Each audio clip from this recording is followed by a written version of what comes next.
buenos días. Damos gracias a Dios por un domingo más en que nos podemos juntar. Qué lindo que está el lugar, ¿no es cierto? Y ustedes saben que a mí me gusta mover, así que tengo mucho espacio. Voy a terminar cansado de tanto moverme aquí. Ya no voy a poder llegar hasta el final de la tarima, así que, pero sí voy a tratar de acercarme a ustedes. Damos gracias a Dios, como decía,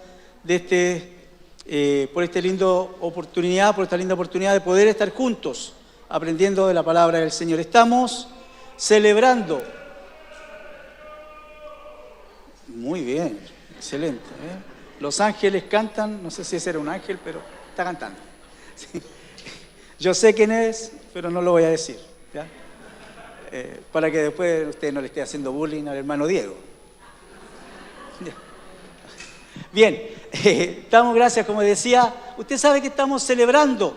¿Y qué estamos celebrando? El aniversario de nuestra iglesia. Estamos celebrando 28 años creciendo juntos en el carácter de Cristo. Y esa es la meta para todo creyente, no solo para nosotros que estamos de aniversario, sino que para todos aquellos que quieren glorificar a Dios con sus vidas.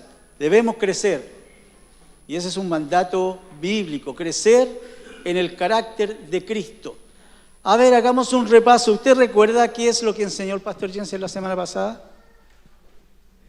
Aparte del pastor Jensen, por supuesto. ¿Sí? Muy bien. ¿Qué enseñó el pastor Jensen la semana pasada? No, este es como el burrito Trek. Pregúntame. No. ¿Quién? Acerca de permanecer en la vid. ¿Qué más dijo? ¿Qué más nos enseñó? ¿Qué significa eso? Sí. Hay que dar frutos, ¿cierto? Toda persona todo creyente debe dar frutos. ¿Y usted se acuerda en qué contexto fue dicho eso por el Señor? ¿En qué momento? ¿En qué instante? ¿En qué situación lo dijo? ¿Rubén? Después de la cena, ¿cierto? Mientras ellos iban caminando al jardín, al Getsemaní. Eso es la última noche de vida del Señor Jesucristo. Bueno, hoy vamos a retroceder en el tiempo y vamos a llegar a unos días antes. Si hacemos un pequeño recuento de qué es lo que pasó esa última semana que el Señor estuvo en la tierra, recuerden, según la tradición, el Señor llegó el domingo a Jerusalén. ¿Y qué pasó ese día domingo? Lo recibieron. ¿De qué forma? Con palmas. Recuerda, la gente tiraba palmas, los mantos, cuando Él venía sentado en un pollino de asno y gritaban: ¡Hosana! Bendito el que viene en el nombre del Señor. El Señor fue recibido. Y lo que, si usted ve en su Biblia, es llamado la entrada triunfal. ¿Sí? El Señor entra a Jerusalén y comienza su ministerio de su última semana de vida. Después de ese acontecimiento, dice la Escritura que Él sale 3 kilómetros, camina hacia el este, a la aldea donde vivían sus amigos. ¿Quiénes eran ellos? Marta, María y Lázaro. Él se va y se queda en ese pueblito llamado Betania, a 3 kilómetros de Jerusalén. Y ese es su centro de operación. Y día tras día él caminaba esos 3 kilómetros e iba a Jerusalén. El lunes él caminó esos 3 kilómetros, se encuentra, dice la Escritura que él tiene hambre, se acerca a una higuera, quiere comer higos, la higuera no tenía frutos. Y el Señor la maldice, podríamos decir, ¿no es cierto? El que lee entiende. ¿Recuerda lo que estudiamos la semana pasada? Ya, ahí está, ¿sí? Y el Señor llega a Jerusalén ese lunes, ¿y qué es lo que hace? Llega al atrio del templo, al patio del templo, y ve a su alrededor y está lleno de gente vendiendo, cambiando dinero. ¿Y él qué es lo que hace? Vuelca las mesas de los cambistas, expulsa a los vendedores del templo y les dice: han vuelto a la casa del Señor guarida de ladrones. Eso se llama la limpieza del templo. Y eso es lo que hace el día lunes. El lunes en la tarde regresa a Betania, el martes en la mañana vuelve a Jerusalén. Y allí nos vamos a situar, probablemente martes o miércoles de esa semana, en la que el Señor en el atrio del templo empieza a tener una serie de conversaciones y discusiones con los líderes religiosos. Les invito a abrir su Biblia ahí en el Evangelio de Marcos y en el capítulo 12. Porque el Señor se encuentra con estos líderes religiosos y empieza a tener una serie de conversaciones con ellos, ¿no es cierto? Y empieza a enseñarles algunas historias conocidas como parábolas y los empieza a enfrentar con su ineficacia, con su hipocresía, con ellos mismos diciendo, ¿no es cierto?, o pidiendo cosas a las personas que ellos no eran capaces de hacer o que ellos no cumplían. Fíjense al punto en que se enfrentan los fariseos, llegan ante el Señor y le preguntan, y le hacen una pregunta, le muestran una moneda y le preguntan, ¿es lícito darle tributo al César? Y estas preguntas vienen solo con un propósito, ¿no? ¿Cuál es el propósito? Hacer caer al Señor en una trampa que ellos querían, ¿cierto? Si el Señor decía no, ellos lo iban a acusar de sedición. Si ellos decían que sí, lo iban a acusar de traición al pueblo. Entonces, ¿qué es lo que el Señor responde sabiamente? ¿De quién es la imagen que está en la moneda? Den al César lo que es del César. No contento con estos, luego vienen los saduceos. Y los saduceos vienen con una historia bien extraña ante el Señor.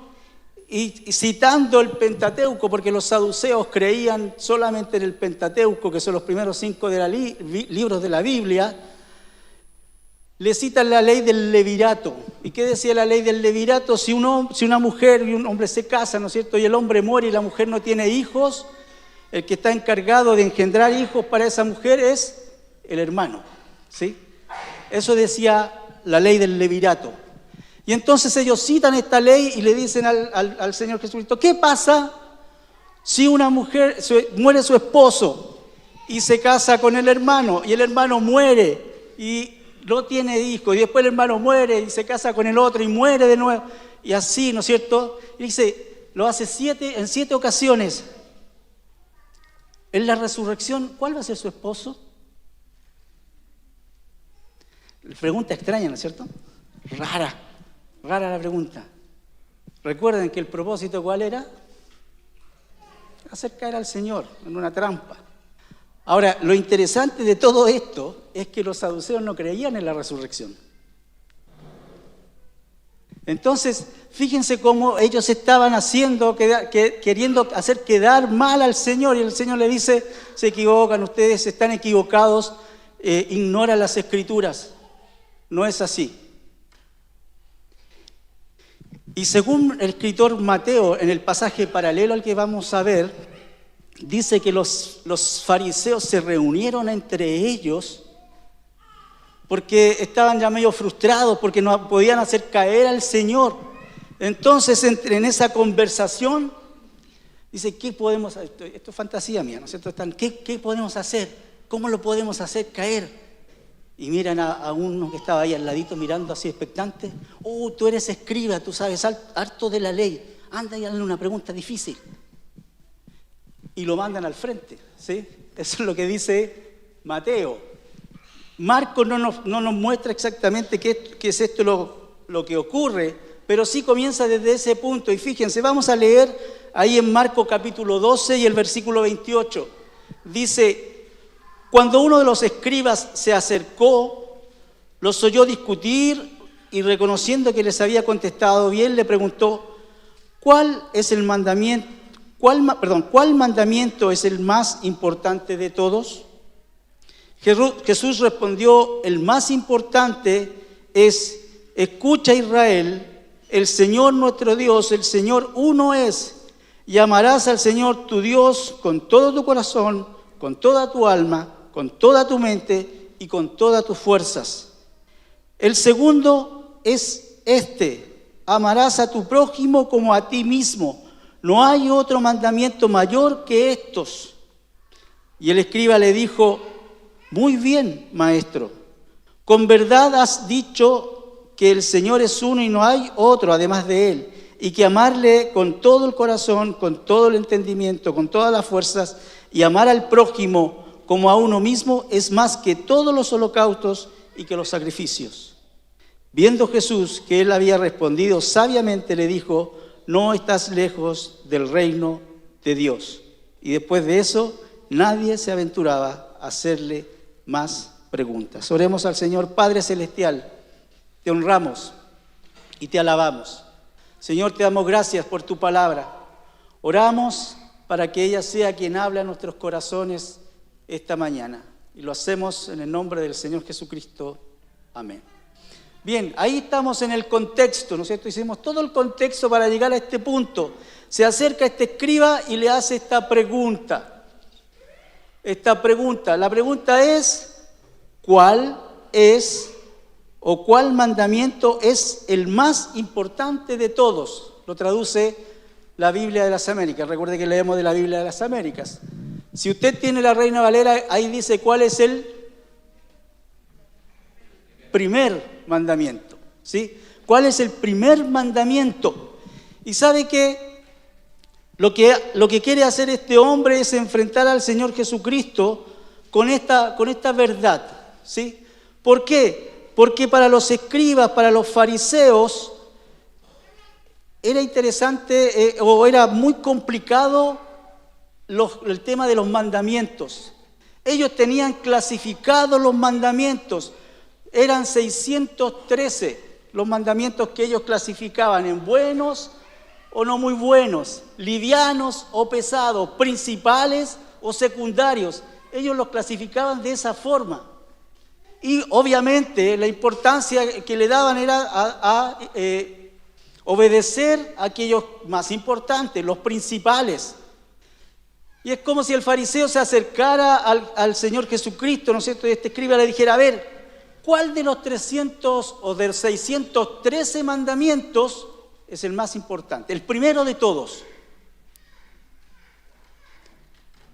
¿Se dan cuenta, no es cierto? La idea, ¿no es cierto? Cómo ellos quieren poner esta trampa en forma sutil al Señor Jesucristo.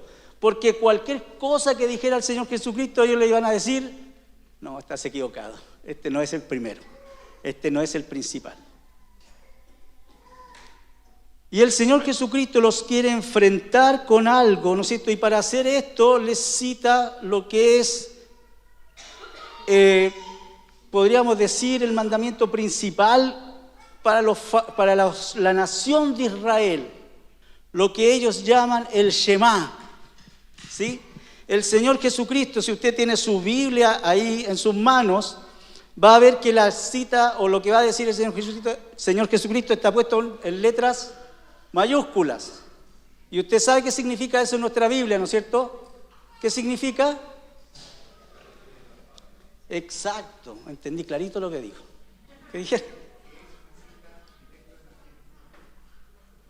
Exactamente, el Señor está citando directamente las palabras del Antiguo Testamento. Y Él está citando el pasaje en Deuteronomio, capítulo 6. Hay poco que lo saben, ¿eh? Capítulo 6, debería saberlo. Capítulo 6, versículo 4. Capítulo 6, versículo 4. Y ese pasaje dice exactamente lo que el Señor dice. Ese pasaje dice: Shema Israel, Adonai, Elohim, Adonai, Echad. ¿Sí?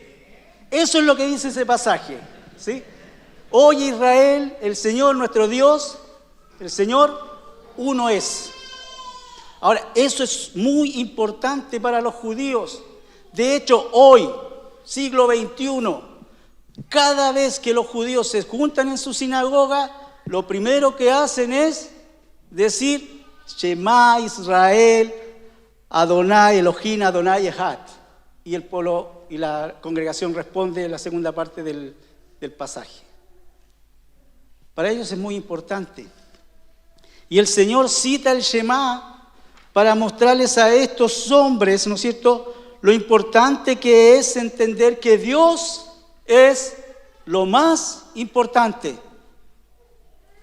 Dios es el primero, no hay duda de eso. No hay duda de eso. Jehová el Señor, Jehová nuestro Dios, uno es. El Señor es uno y no hay otro. Recuerde que hemos estado estudiando juntos los libros históricos. Desde que la nación de Israel salió de Egipto, estuvo luchando con ese pecado, el pecado de la idolatría. Dios sacó a los judíos de Israel, pero los judíos nunca, de Egipto, ¿sí? Dios sacó a la nación de Israel de Egipto, pero los israelitas nunca sacaron a Egipto de su corazón. Y ese fue el gran problema. Y es por eso que allí en Éxodo, ¿no es cierto?, cuando Dios habla a Moisés, lo enfrenta con esto. Yo soy el principal, el único Dios, no hay otro Dios. Pero el Señor Jesucristo no se quiere detener en esto, porque esta es una verdad asentada en los judíos. El Señor quiere ir un poquito más allá y los empieza a introducir a un tema que es el tema que hemos estado tratando todo el verano. Todo el verano hemos estado hablando de esto. ¿De qué? ¿De qué? Del amor. En serio tenía razón, Pastor Jensen, ¿eh? Están como así como medio apagados hoy día. Del amor. El amor. Porque sabe que usted puede reconocer a Dios como el único, pero eso no es suficiente. Y es por eso que el Señor continúa diciendo, oye Israel, ¿no es cierto? El mandamiento principal es, oye Israel, o escucha Israel, el Señor nuestro Dios, el Señor uno es. Versículo 30, y amarás al Señor tu Dios con todo tu corazón, con toda tu alma, con toda tu mente, con todas tus fuerzas. Lo primero que el Señor quiere destacar, el número 1, es, tenemos que amar a Dios con todo. Amar a Dios con todo. Ahora, si yo le dijera a usted, ¿usted ama a Dios? Amén. Sí.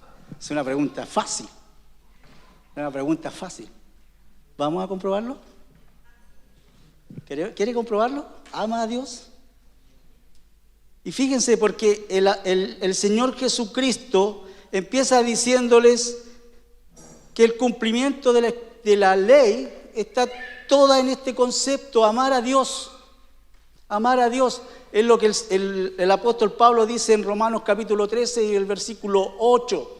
En esto se resume la ley, en amar a Dios, en amar a Dios. Y el apóstol, el Señor Jesucristo, los hace o los quiere hacer pensar, ¿no es cierto?, que en este amor a Dios debe ser un amor integral, total, absoluto. Y es por eso que él cita este mandato, ¿no es cierto? Amarás al Señor.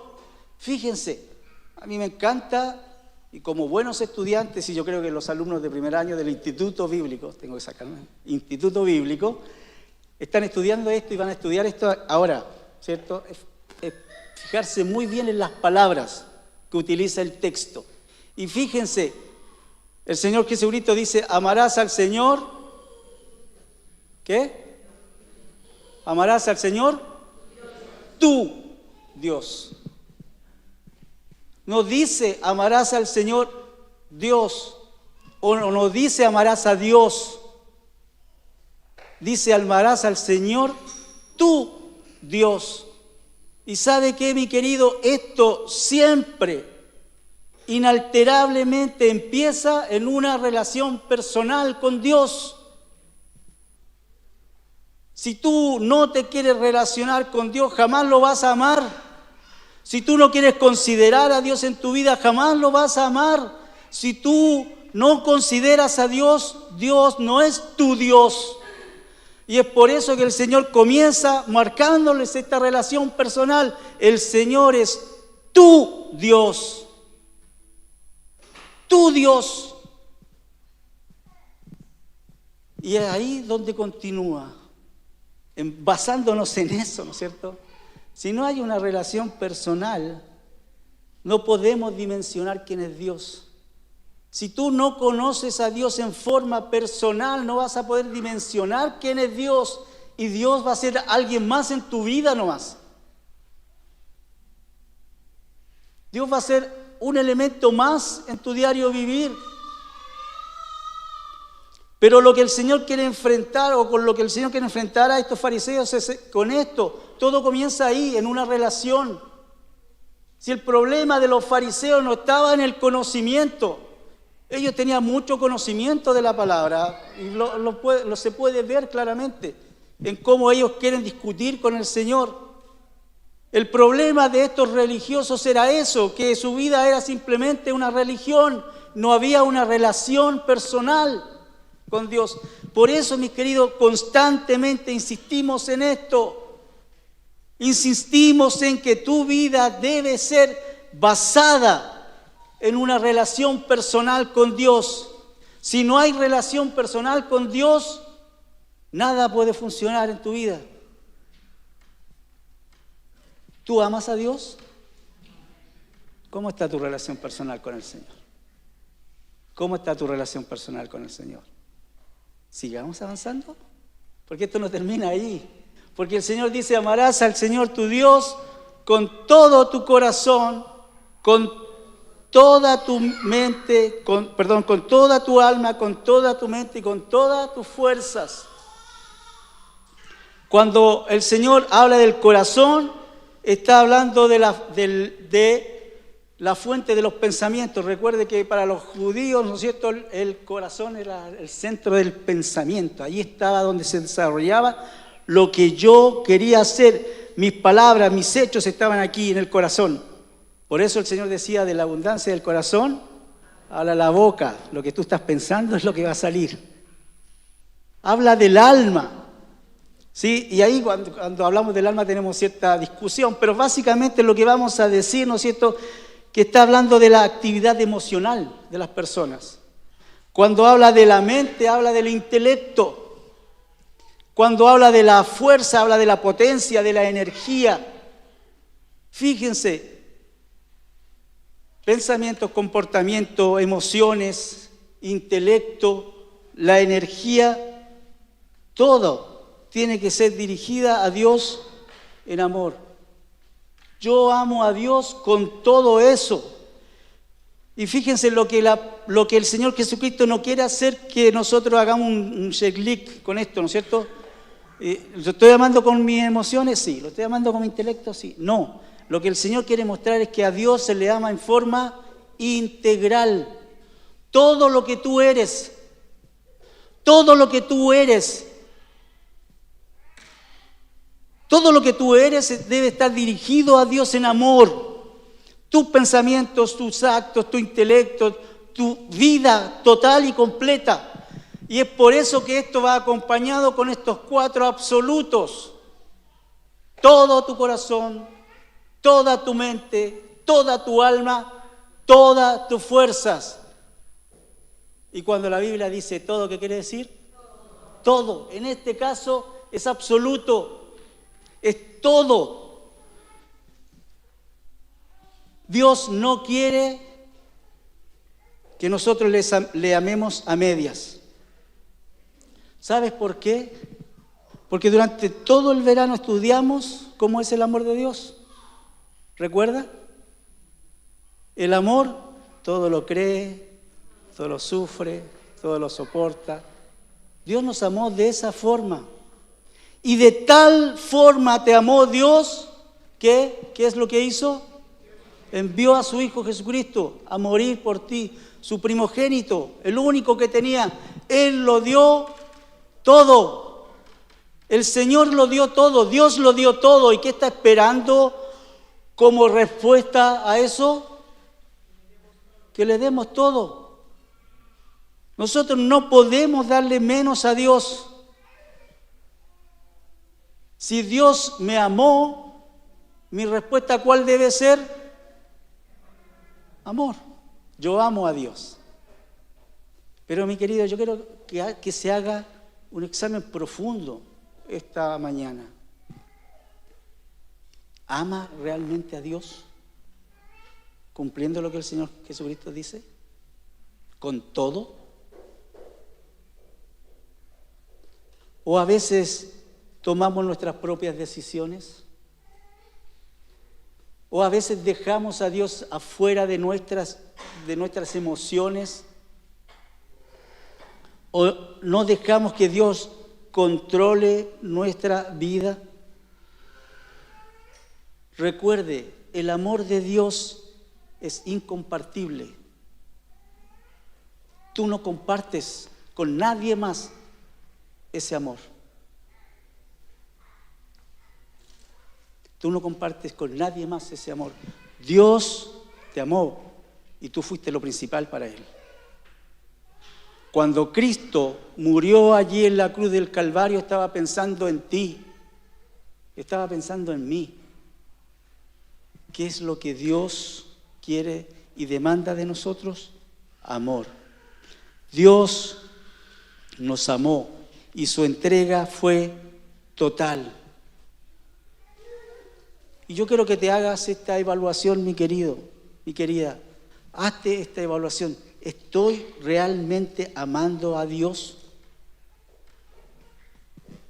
¿Mis prioridades en mi vida muestran eso? ¿Qué es lo primero en mi vida? ¿Mi trabajo? ¿Mis estudios?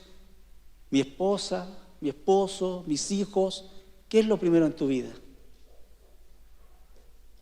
Yo siempre le digo a Alejandra, mi esposa, tú eres la segunda, tú eres la número 2. Y ay de mí si fuera la número 1, ¿sí? Porque si es así, no estoy amando a Dios con todo.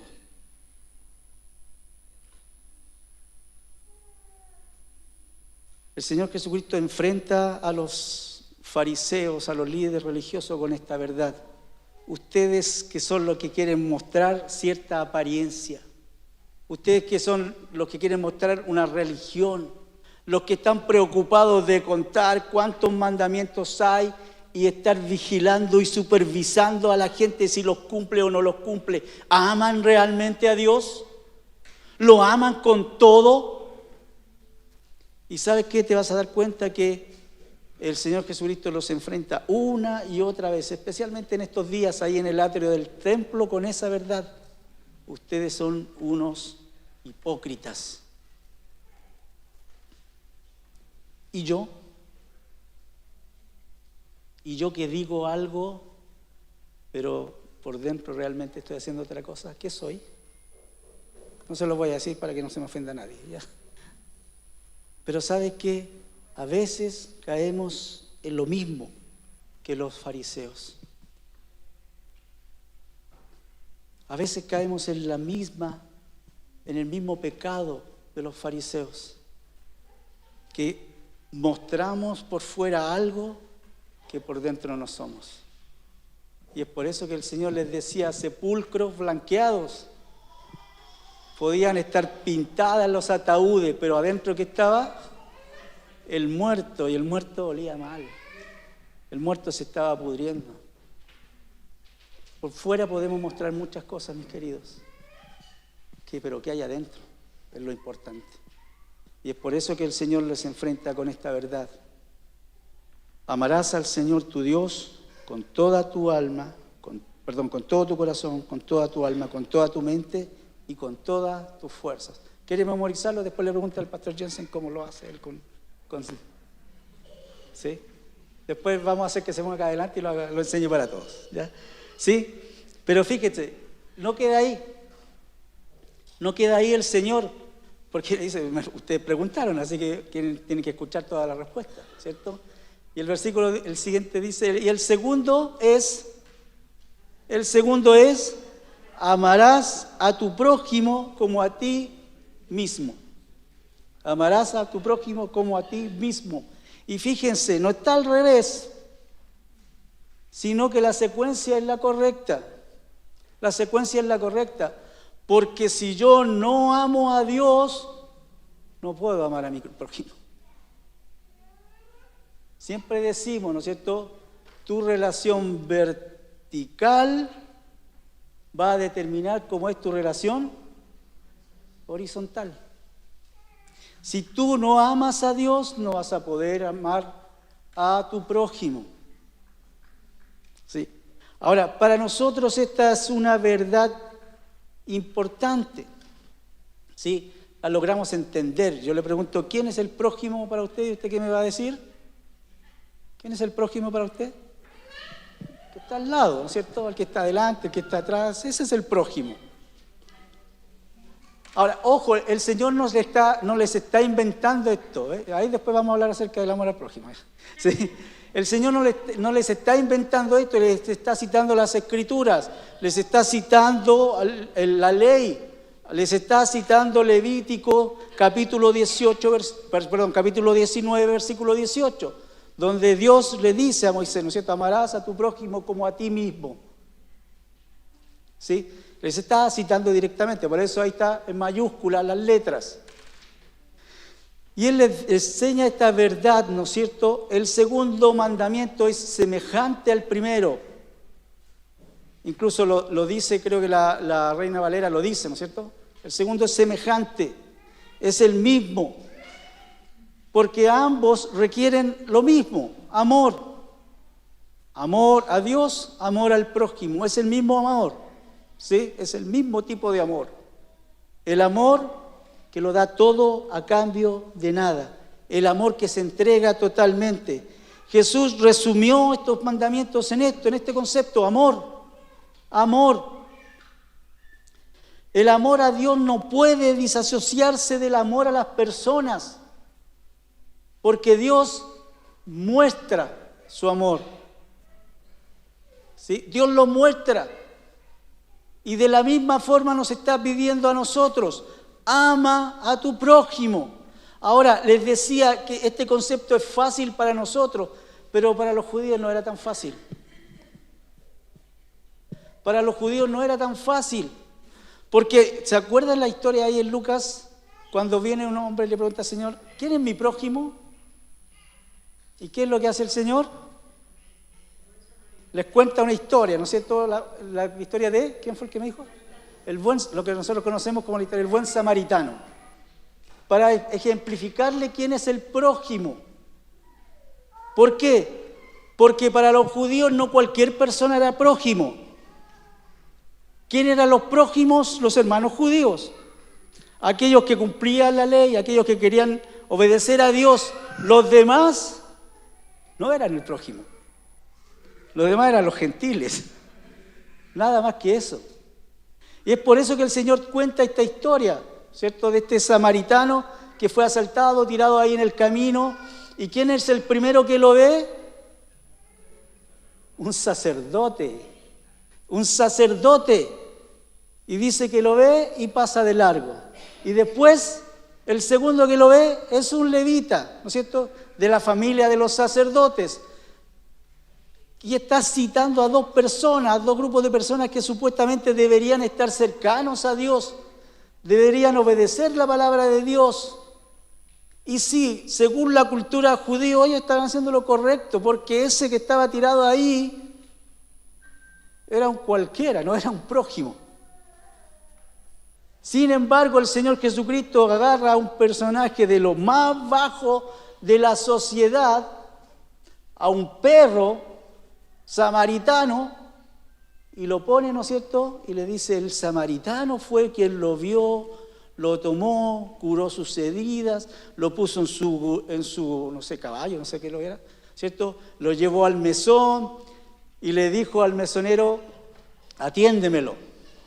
Y todos los gastos que te produzcan, yo corro con ellos. Cuando yo vuelva te pago todo. Y el Señor le pregunta, ¿quién es el prójimo? Y eso se enfrenta con esa verdad, ¿no es cierto? Con esa verdad de que el prójimo sí es aquel que está a mi lado. El prójimo es aquel a quien yo debo manifestarle mi amor. Porque recuerden, el amor es, lo estudiamos todo el verano. Y gracias a Dios que el Señor puso, ¿cierto?, esta base en mi predicación todo el verano. El amor es paciente, es benigno, no tiene envidia y bla, bla, bla, bla, bla. ¿Sí? Entonces, todas esas virtudes del amor, yo tengo que tomarlas y aplicarlas a mi prójimo. Y yo voy a ser bondadoso, voy a ser amable, no le voy a tener envidia. ¡Oh, qué lindo te cambiaste el auto! Maravilloso, me alegro por ti. ¿Sí? La bendición de Dios. ¿A usted no le ha pasado que a veces le da como cierta lata, cierto temor de decir, ¿comparto o no comparto mi bendición? ¿Debería ser así entre nosotros? No, pues. Al contrario, los primeros que deberían conocer mis bendiciones son ustedes. ¿Por qué? Porque yo sé que ustedes se van a alegrar conmigo. Y no van a salir pensando, pucha, ¿por qué él y yo no? Pero fíjense, el amor al prójimo es resultado del amor a Dios. Por eso dice el segundo es: amarás al Señor tu Dios como a ti mismo. Y este concepto es bien interesante, ¿no es cierto? Porque no vamos a hablar de el amor, ¿no es cierto?, que yo me tengo a mí, ¿sí? Yo me amo. No, porque el Señor está diciendo, amarás al Señor como a ti mismo. Pero ¿qué quiere hacer el Señor? Usa como medida el amor que te tienes. ¿Te amas? ¿Te cuidas? ¿Te regaloneas de vez en cuando? Bueno, tienes que hacer lo mismo con tu prójimo. Así que aquí estoy, soy su prójimo. ¿Lo entendieron? ¿Sí? ¿Sí? Pero fíjense, el Señor le dice, el amar al prójimo como a ti mismo no implica, no tiene que ver o no quiere que nosotros nos fijemos en el amor a nosotros mismos. Quiere que nosotros tengamos en cuenta esta medida. Esta medida, como tú te amas, ama al que está a tu lado. ¿Sí? Si tú te amas mucho, ¿qué tienes que hacer con el de al lado? Amarlo mucho, de la misma forma. De la misma forma. Fíjense, en Mateo capítulo 7, el Señor dice lo siguiente. Mateo capítulo 7 y el versículo 12. El Señor dice, por eso, todo cuanto queráis que os hagan los hombres, así también haced vosotros con ellos, porque esta es la ley y los profetas. Todo lo que quieres que los hombres hagan contigo, hazlo tú con ellos. Esto es conocido como la ley de la siembra y la cosecha, también, ¿cierto? Lo que tú siembras es lo que vas a cosechar. ¿A qué somos llamados a sembrar nosotros como hijos de Dios? ¿Qué? Amor. El amarnos los unos a los otros. Y eso es lo que vamos a cosechar, según lo que dice la palabra de Dios. El concepto de prójimo es este concepto, ¿no es cierto? El concepto de mirar al que está a mi lado como un igual. Como si yo me estuviera mirando al espejo. Y si yo me cuido a mi prójimo. Fíjense que cuando el apóstol Juan escribe en su primer carta, y en el capítulo 4 dice, si alguno dice que yo amo a Dios y aborrece a su hermano, ¿qué es? Dice, es un mentiroso. Es un mentiroso. Porque el que no ama a su hermano, a quien ha visto, no puede amar a Dios, a quien no ha visto. Si tú dices que amas a Dios, ¿qué es lo que tienes que hacer? Amar a mí, tu hermano, tu prójimo. Y fíjense, si usted lo estudiamos hace un par de años, recuerda, estudiamos la primera carta de Juan, y esa es una señal de que usted es un hijo de Dios. un fruto. ¿Sí? ¿Te acuerdas de lo que enseñó el pastor Jensen la semana pasada? Si tú produces fruto, el fruto va a ser este amor. Ese es un fruto que vas a producir, amor. ¿Sí? Es una manifestación del fruto del Espíritu. Porque el fruto del Espíritu es amor, gozo, paz, paciencia, benignidad, fe, mansedumbre, templanza. ¿Sí? Pero el primero que aparece ahí, ¿cuál es? El amor. Incluso hay estudiosos que dicen, ¿no es cierto?, que cuando se puede hacer la salvedad de que cuando habla de este fruto, el fruto es el amor. Y lo que siguen son las manifestaciones de este amor. Véalo como lo vea, lo primero que muestra ahí es el amor. El amor.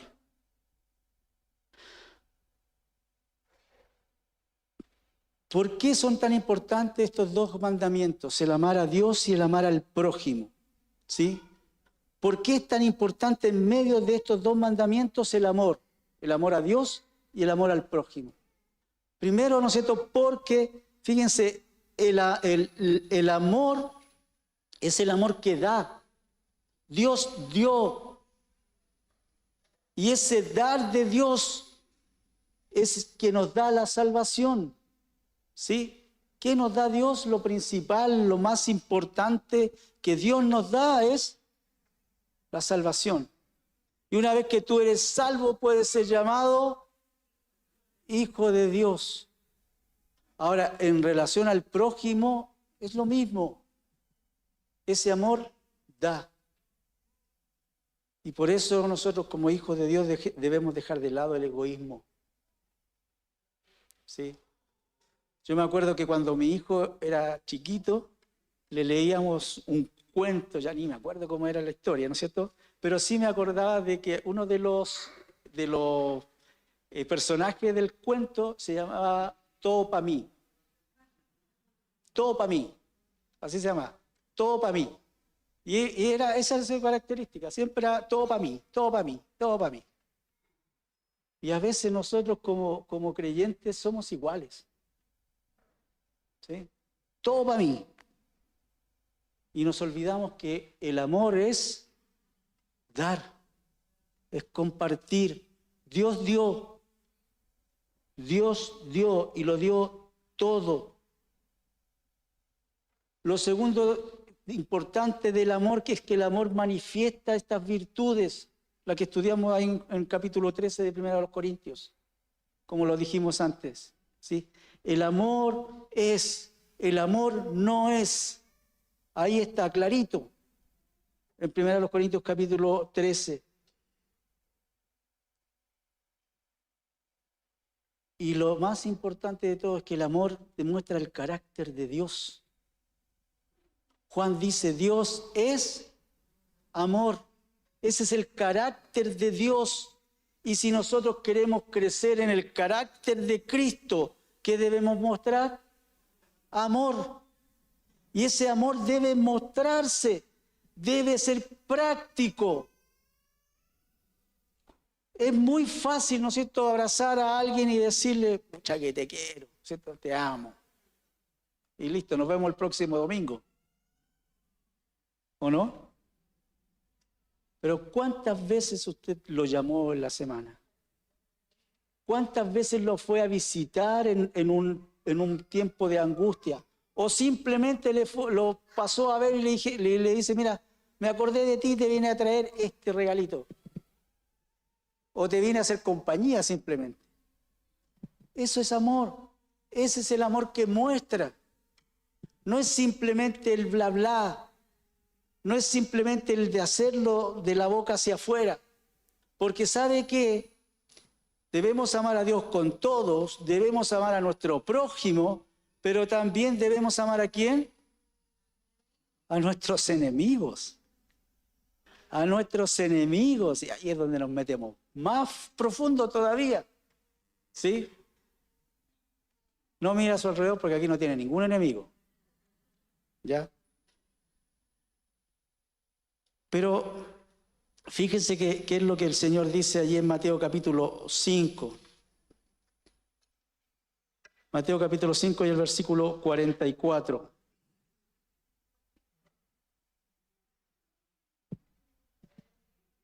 Dice, leemos el 43. ¿Habéis oído que se dijo, amarás a tu prójimo y odiarás a tu enemigo? ¿Saben por qué? Porque los judíos, los fariseos habían puesto ese concepto. Recuerden que los fariseos se basaban en la ley escrita, pero también en la ley oral. Y la ley oral era tan importante, el mandato oral era tan importante como la escrita. Y ellos empezaron a agregar cosas a la ley, tradiciones. Y estas tradiciones empezaron a tomar un lugar muy importante. Y los judíos decían, ¿no es cierto?, yo voy a amar a mi prójimo. ¿Y quién era el prójimo? ¿Quién era el prójimo? Otro judío. Pero voy a odiar a mi enemigo. ¿Por qué? Lógico, po. Como diríamos nosotros, ¿cierto?, como chilenos. Lógico, po. ¿Por qué? Porque es mi enemigo. ¿Y mi enemigo qué va a hacer? Mi enemigo va a tratar de destruirme, va a atacarme, va a desearme el mal. Y obviamente, ¿qué es lo que tengo que hacer yo?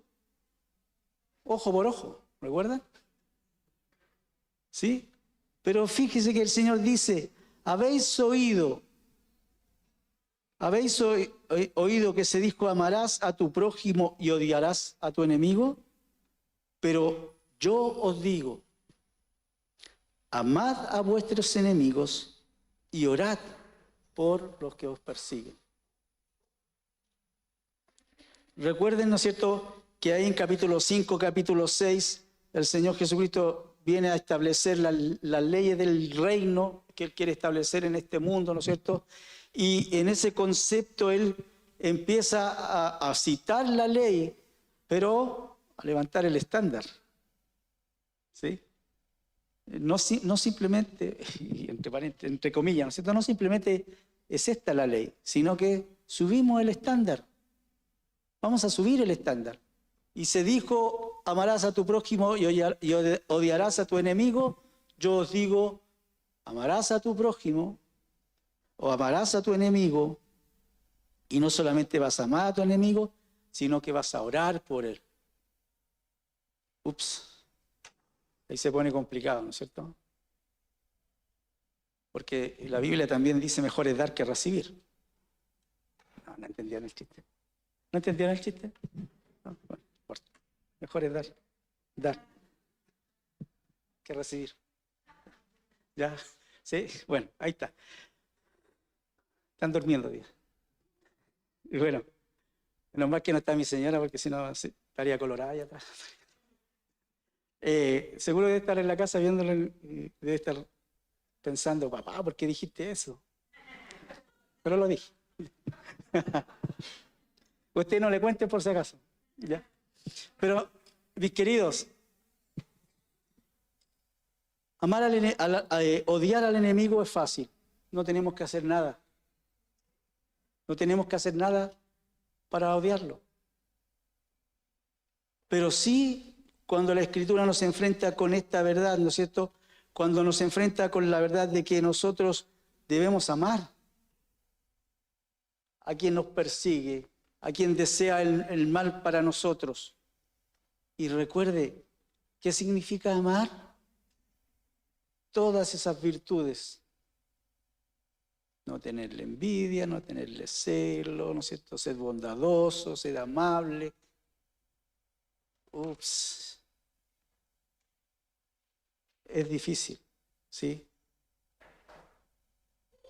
Y fíjense que el Señor Jesucristo lo que hace es decirle ya, tienes que hacer esto. Pero ¿quién es el ejemplo máximo de todo esto? Cristo. Él lo hizo.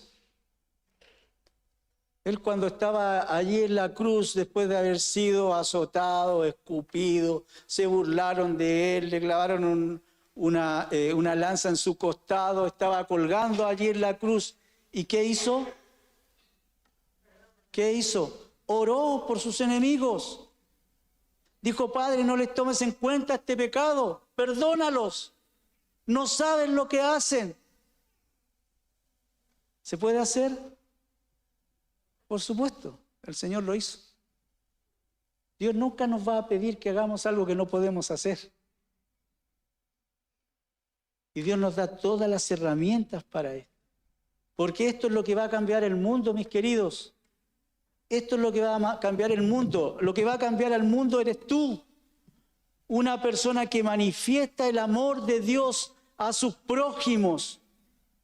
Y dentro de esos prójimos están sus enemigos, aquellos que te ponen el pie, ¿sí? Que te hacen la zancadilla, que hablan mal de ti, que te dejan mal delante de otras personas.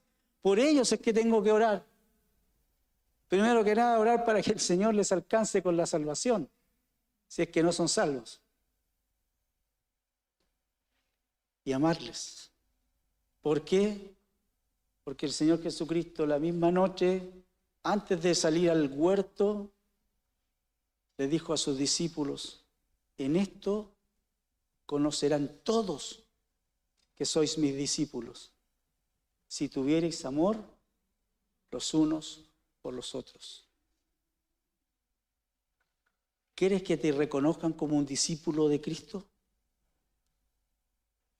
Muestra amor. Muestra amor. ¿Y el amor surge dónde?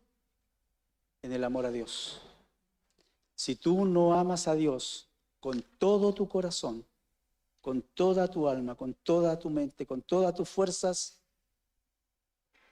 nunca vas a poder amar al prójimo. Nunca vas a poder ver al mundo con la necesidad que Dios lo ve. Nunca vas a poder condolerte con la persona que está pasando junto a ti, pensando: esta persona está caminando al infierno. Necesita el amor de Dios. Si no hay amor en tu corazón para Dios, eso va a pasar inadvertido para ti.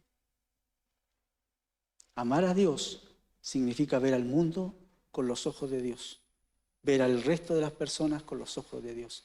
En esto conocerán todos que sois mis discípulos, si tuviereis amor los unos a los otros. Oremos.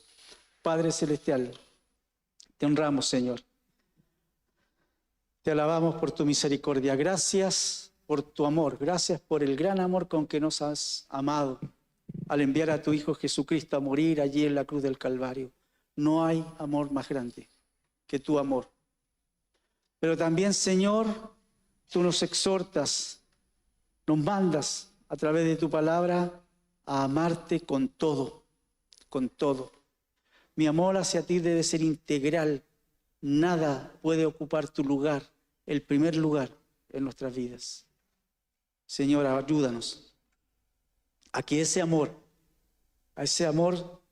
sea mostrado a este mundo, mostrado diariamente, en cada circunstancia, en cada situación que nos toca vivir, que lo que salga de nuestras vidas es amor a ti, porque el amor a ti va a manifestarse en el amor al prójimo. Te honramos, te alabamos y te agradecemos infinitamente por tu palabra. Lo hacemos en el nombre de nuestro Señor Jesucristo. Amén. Que Dios les bendiga, hermanos.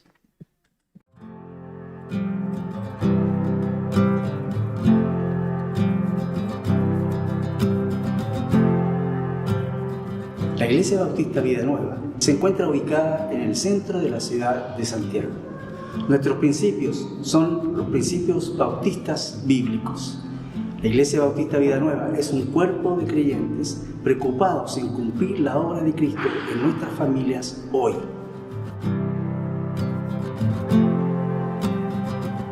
Nuestra iglesia tiene diferentes ministerios, encargados y preparados para suplir tu necesidad, ya sea personal o familiar.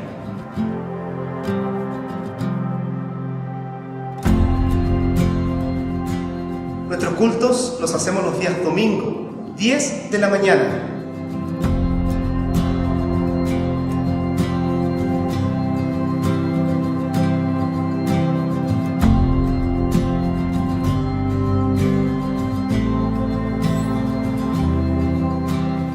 Estamos ubicados en Agustinas 2332, Santiago Centro, cerca de 2 metros. Visítanos y conócenos a través de nuestras redes sociales. Te esperamos. Que el Señor te bendiga.